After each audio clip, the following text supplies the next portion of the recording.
ఇందిరమ్మ రాజ్యం రావాలి. పెద్దలు కేటీఆర్ గారు చెప్పారు ఇందిరమ్మ రాజ్యం అంటే ఏ విధంగా ఉంటుందని. సరే, ప్రజలందరికీ తెలిసి ఈరోజు అందరూ కూడా చదువుకున్నవారు, అందరూ కూడా అవగాహన ఉన్న వ్యక్తులు.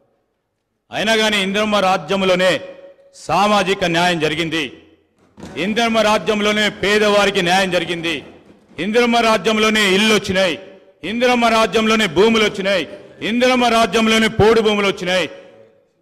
ఈరోజు ఆ విధమైన మరొక్కసారి ప్రభుత్వం రావాలనే ఆలోచనతోనే తీర్పిచ్చారు కనుక ఆ క్రమంలో కొత్త ప్రభుత్వం ఏర్పాటైన తర్వాత మీరు ఏదైనా మీ ఆలోచనలు ఇస్తే తప్పకుండా మేము ఒక కన్స్ట్రక్టివ్ క్రిటిసిజం చేయండి, we will try to accept it. కానీ పదే పదే మళ్ళా 50 సంవత్సరాలకు అంతపూర్వకం పెద్దల హరీష్ రావు గారు చెప్పారు మేం చేయబట్టి కాంగ్రెస్ పార్టీ అధికారంలోకి వచ్చిందని. మేము 91 మంది ఉన్నాము, 95 మేము ఉన్నాము, మీరు ఉన్నది ఎంతమంది? దాని తర్వాత ఎన్ని సీట్ల మీరు నిలబడ్డారు, ఎంతమంది గెలిచారు?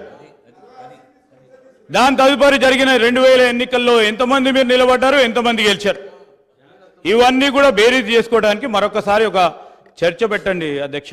కానీ నేను దయచేసి గౌరవ సభ్యులందరినీ కూడా కోరుతా ఉన్నాను, ఈరోజు గవర్నర్ గారి ప్రసంగంపై ఈరోజు వారి పేరు తీశారనుకో వారు మాట్లాడుతూ అంటారు, వీరి పేరు తీశారనుకో వీరు మాట్లాడుతూ అంటారు. దయచేసి నేను గౌరవ శాసనసభాపతి గారిని కోరుతా ఉన్నాను, ధన్యవాద తీర్మానంపై గౌరవ సభ్యులు మాట్లాడితే సభ అర్థవంతంగా ముందుకు సాగే విధంగా మీరందరూ కూడా సహకరించాలని కోరుతా ఉన్నాను. గౌరవ కేటీఆర్ గారు.